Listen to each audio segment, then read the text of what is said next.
Hey, what's up guys? It's Roy here. So today is my review of the Google Pixel 9 here. I've had it in my possession now for 2 weeks. So in today's video, we'll talk about all the things when it comes to hardware, software, things I love, the things I don't love about the phone, and ultimately give you my assessment at the end of the video if it is something that I would recommend purchasing if you're looking for a new phone. Now, I am somewhat of a Pixel fanboy. I've absolutely loved Google Pixel phones, dating back, gosh, to the Panda Pixel 2 when I really got involved with them, and pretty much have had one ever since in my arsenal somewhere.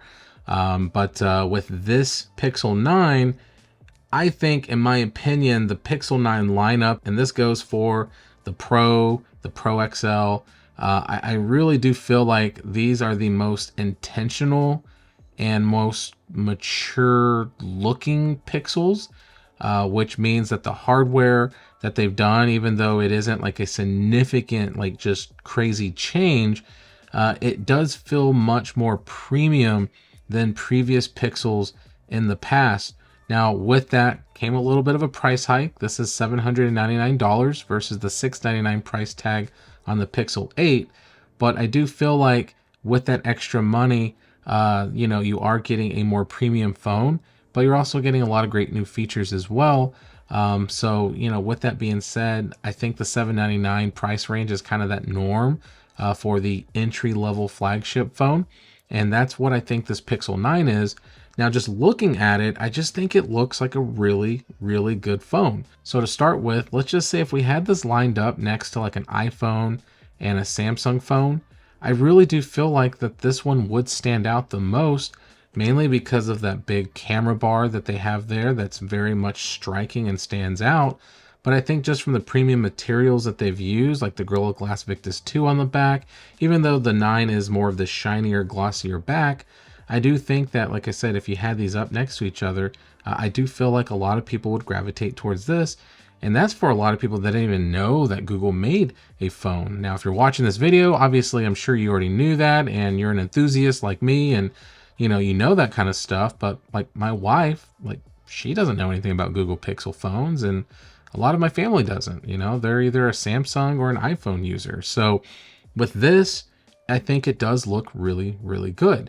So at $799, what are you getting? So number one, you're getting 12 gigs of RAM and 128 gigs of storage. Now you can jump up to 256 on this one if you want. But with that being said, you are going to spend a little bit more, but ultimately that's up to you if you think that you need that more storage. Another thing that we're going to be getting is, if we flip it over, is we're getting this beautiful looking screen here. So it is a 6.3 inch Actua OLED display. It's flat, which I think is a huge selling point for this phone. It does have a high refresh rate at 120 hertz. So it goes from 60 to 120 to help with battery life and whatnot. And now it does not come out of the box at 120. So you do need to go into the display settings and bump that up to the smooth display. But once you do, you guys, you're going to absolutely love it. Now, I know with the refresh rate of my camera here, you're not going to be able to really tell the buttery smoothness of this phone screen. But guys, I can tell you right now, at 120 hertz, it's awesome. It makes the phone feel snappy. So I really, really am a big fan of it. Another thing is the new addition of this new fingerprint scanner.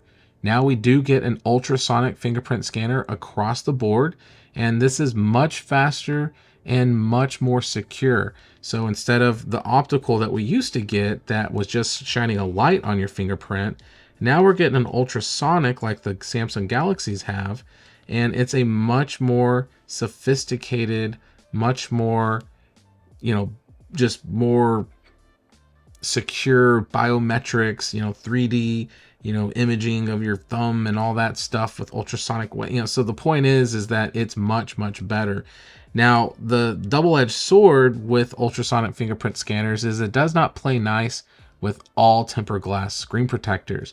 I am a fan of tempered glass screen protectors on my devices, and I can tell you right now, they do not work very well with ultrasonic fingerprint scanners.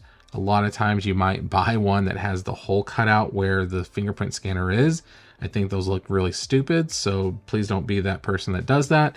but there are tempered glass screen protectors out there that will work. You could do just more of like a film if you wanted to do something like that, just to kind of protect your screen. But I've always felt like the glass does much better, but it does, you know, I do feel like it does the phone a disservice because this Gorilla Glass Victus 2 does feel great, but it also is not, you know, just completely Superman against scratches and stuff like that. So that's totally up to you. If you do decide to put one on, just be aware that fingerprint scanner is not going to be fantastic. But as you can see here, it's super fast, no issues at all with it. Now, one of the things that I do like about this screen as well is that it does get very bright. 2700 nits is the max brightness. So with this new actual OLED display and the increase in the nits, I have not had one issue with this phone outside and direct sunlight. Wearing sunglasses even, it gets plenty bright, guys. Like, it's a very bright looking screen and it looks great too. The only downside that I've dealt with when it comes to the screen is, to be honest with you, is the adaptive brightness here. So one of the things that I've run into a lot, and that's not necessarily just with this Pixel, it's with a lot of Pixels over the last maybe 2 years, or 2 iterations of Pixels, and that's like the A series as well, is that the adaptive brightness doesn't work fantastic. So I could be going from outside to inside or inside to outside, and it just doesn't seem to get that right brightness for me. I always have to go in and manually change it. And that could be even going from one room to another room. And it's not even like it's going from like a dark room to a bright room. It's just room to room. It just seems like it doesn't get it right a lot. And that's been a knock that I've had for a couple of years. So like I said, it's not the end of the world, but it's something that I need to point out. So now let's talk about the software with this phone. So the software, unfortunately, it comes with Android 14 and that's it. The plus side of that is Google is promising 7 years of OS security and pixel drop updates. So that's a big plus. So when the Android 15 stuff comes out, we'll be good. And of course, you'll just be continuously getting for another 7 years all those updates, which is fantastic. Now, the other thing that really stands out with this phone is going to be AI. Now, it does have Gemini, as you can see here. Gemini is something that has worked pretty well for me. It is slowly, I think, phasing out Google Assistant, but you still have both, which is kind of odd. But I have found that it does answer questions very well. Now, I haven't really taken advantage of it, like helping me with a lot of random tasks. Really just, you know, answering questions like, you know, just random things. Like my sons were bugging me about like sports facts. And so I, you know, asked Gemini and it answered them for me and it was very quick. There are some other great features that do come with this phone. One of the things that's been like the favorite in my household has been Pixel Studio here. And I gotta say, guys, this thing works very, very well.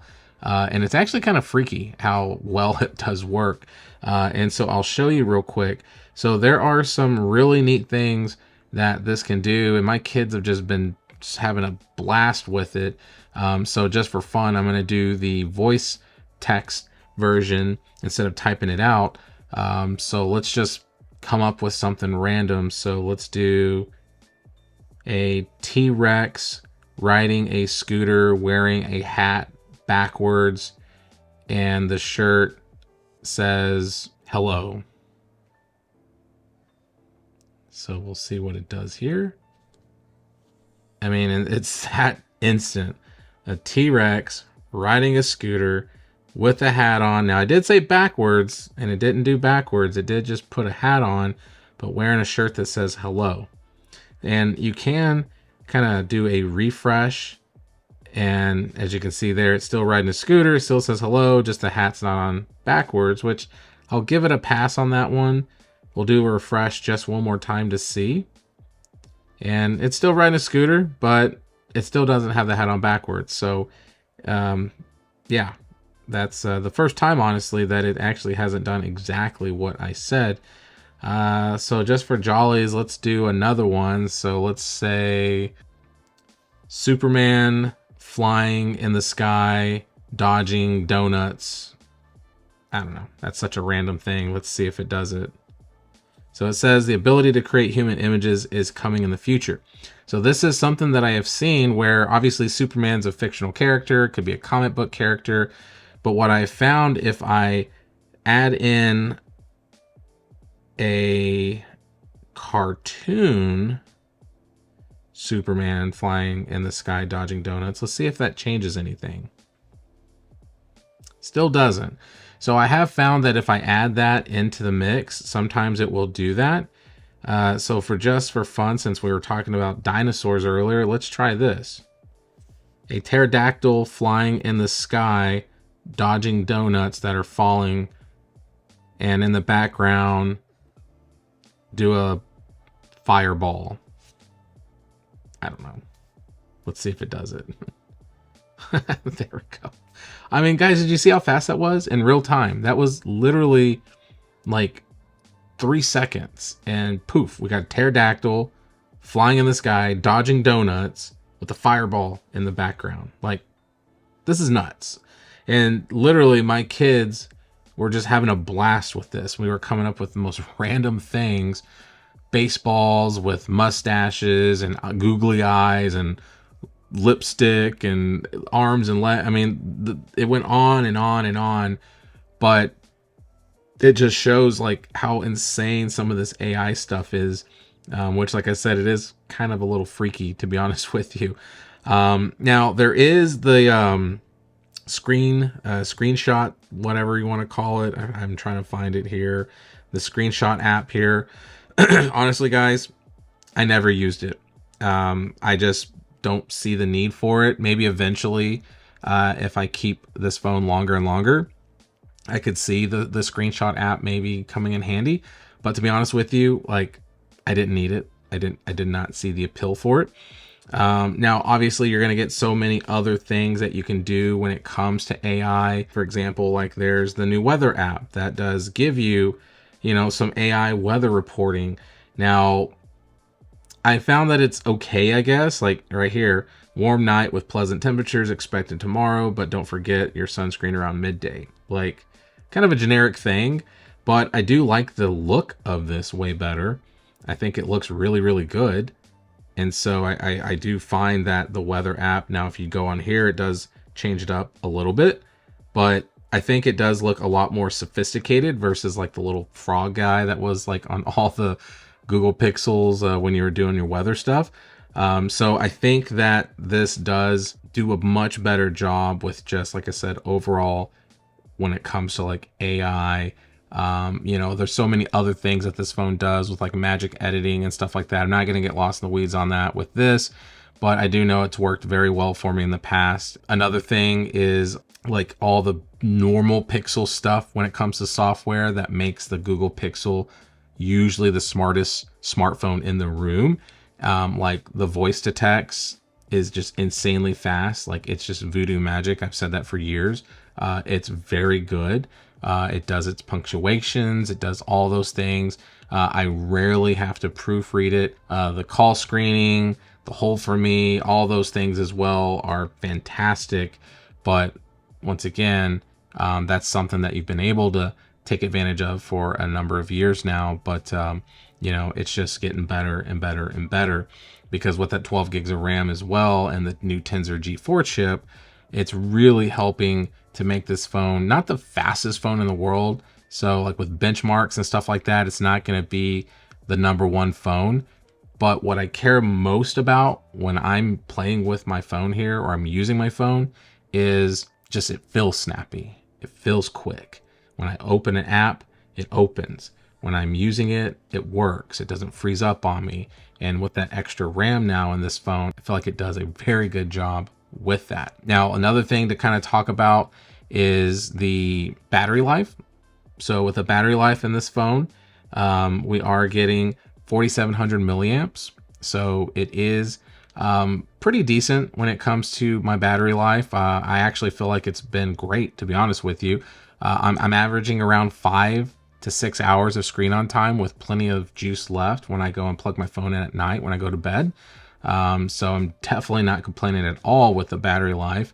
And it does, like I said, have a 4700 milliamp battery. It does have fast charging. So with the USB-C charging port here at the bottom, we do have the ability to charge it at 27 watts max. Now they do say that you need their, fancy Google 45 watt or something charging brick to achieve that. Honestly, guys, there are plenty of charging bricks out there that will unlock that. You just need to make sure you're using the proper cable as well. I believe the one that comes in the box doesn't really do it justice from some testing that I've seen. So, there's plenty out there. I'll be sure to link some different ideas down in the description. But one thing that I have been able to test is when I did kill the phone, it did only take me about 30-ish minutes to get to around 57%. So just something to think about. And then also with the back of the phone here, with the wireless charging, it does have Qi wireless charging, not Qi 2 wireless charging capabilities. You can wirelessly charge it at 15 watts, which is obviously much slower than wired charging, but it is something if you are a fan of wirelessly charging. And you do get battery share as well, which means you can slap on some, earbud cases on the back of here, or case, not cases, and wirelessly charge your device. It's slow, so be sure not to, need it charging quickly, because it won't. But yeah, so just going back to the hardware, and something I kind of maybe overlooked is just the phone itself, guys, is great. Like, it feels great. I love these flat sides. A lot of people say if you look at it from this angle, it looks like an iPhone. Now, I don't know if that's true or not. I guess it kind of does actually, but like, I don't think that's a knock on this phone. Like, these companies, copy each other all the time. But the only thing that I would say is if you aren't going to have a case on your phone is to just beware, because with the Pixel 9, the sides are more of a matte finish, but the back is glossy. It is a fingerprint and smudge magnet, but the sides are a little bit more matted, so that does help with that grip, but it does still feel like a slippery bar of soap. So you definitely want a case, in my opinion, and most people do tend to put cases on. There's a ton of great cases. I have a ton of videos so far of different various case companies that have sent stuff out that I've reviewed for this phone, so check those out. But even slapping a skin on this could help and make it feel much more grippier. But the only thing that I've really noticed is with this camera bar, what's great is if you don't have a case, or if you do, it doesn't matter, but it's kind of like a great little spot for your index finger right there when you're holding it. So yeah, I think that's pretty good. Now, talking about the cameras real quick, because I'm not going to really, once again, get lost in the weeds on that. We do get two cameras on this one since it's the non-pro version. So we get a wide and ultra wide. So it's a 50 megapixel wide and a 48 megapixel ultra wide. We do get a 10.5 megapixel front facing camera as well. It's nowhere near as good a quality as the pro versions, but it still does the job. We're able to record in 4K, all that fun stuff as well, slow motion, etc., etc. It's a Pixel, so it does take some great photos. Video on the other side has never really been, it's just strong quality with a Pixel phone, but I think it does a good job. But as far as execution goes, I don't know if it's perfect. No phone is. I think the iPhone still, in my opinion, when it comes to video, is always probably going to be the best. It just seems like they do just killer stuff with video. But when it comes to pictures, I think the Pixel kills it. So pictures, great. Video, eh. And of course, with all the AI and stuff like that, and with Google's kind of, digital zooming that it can do, and then it's, kind of voodoo magic that it does to kind of smooth out the images. I think it does a great job. But it would be nice if it actually had a dedicated telephoto lens. But once again, that's for the pros. This is not a pro. So yeah. Now, to kind of talk about the bad real quick, to make it quick. Well, I guess really it's not bad, but it's 198 grams. It's not the lightest phone in the world. but it's not the heaviest either. I mean, 198 is not terrible, especially in 2024. But once you start adding cases to it and stuff like that, even thin cases like I've been testing, it does add a little weight, and you do feel that sometimes depending on how long you're using the phone. It is IP68, so it's not really a bad thing, but I just really needed to bring it up. I completely forgot. But I think mentioning that it is IP68, obviously you're gonna be fine if you get pushed in the pool and it's in your pocket, or you're out stuck in the rain and you're jogging or something. It's gonna survive, so you're good there. I already talked about the adaptive brightness issues that I've been having, so that's obviously in the bad category. I already mentioned the tempered glass issues with ultrasonic fingerprints. Really the only thing, and honestly the main thing that's bugged me the most about this phone are the speakers. I think the speakers suck. Like, the speakers are terrible. That's kind of been the norm for a couple of years once again with these Pixels. I don't ever remember complaining about the volume and stuff like that of a speaker on a phone, but the Pixel definitely takes that gold medal when it comes to sucky speakers. I don't know why. I really wish that they figured something out with these, but they don't sound good at all. Even like my wife's base, like iPhone 13 that she uses, sounds way better than these speakers. Now, I've had to go and download a third-party app that helps increase the volume. Now, it does help, but it's putting more stress on that speaker. So, ideally I'd like to not have to download a third-party app for me to get the volume that I desire. But it just does not sound good. Yeah. And if you use it as a phone, like a phone is intended to use, where you're talking on it and using this big giant earpiece up here, that's the only other thing that bugs me a little bit too, is because one, it does get okay as far as the volume goes up here, but with it having such a large cutout, it does tend to kind of give me some headache where I'm trying to figure out like where the sweet spot is to put it near my ear. I've found that kind of more towards the left side is a little bit better for me. But once again, I'm nitpicking here, but for an $800 phone, the basic things of the speakers and all that, like it really needs to shine. I don't think I need a compromise. So yeah, that's about it, guys. So let me know what you think. If you've got the Pixel 9, what color did you get? How are you enjoying it? Even though I do have a couple of negative things to say about it, I do feel like the videos pointed out more positives than negatives. And I do feel like this is a fantastic phone. I would highly recommend it if someone's looking to get into an Android. Maybe you're an iPhone user looking to get an Android, or maybe you're finally ready to upgrade from, I don't know, your Google Pixel 3 or something like that, or some A series Pixel, and you're like, you know what, I'm gonna splurge, I'm gonna get something. So what I do recommend though is I really honestly feel like this is the sweet spot for most people. So, if you can live without the telephoto lens, and if you can live without like the more RAM, I think that this is the better buy. You're gonna save $200 plus taxes, and it looks identical pretty much, except for the extra lens and stuff. But the point is I really feel like this is the one to get if you're looking to buy a Pixel. And yeah, that's all she wrote. So hit the like button if you liked the video. If you loved it, please subscribe, ring that notification bell for up-to-date content. So be safe, God bless, and we'll see you on the next one.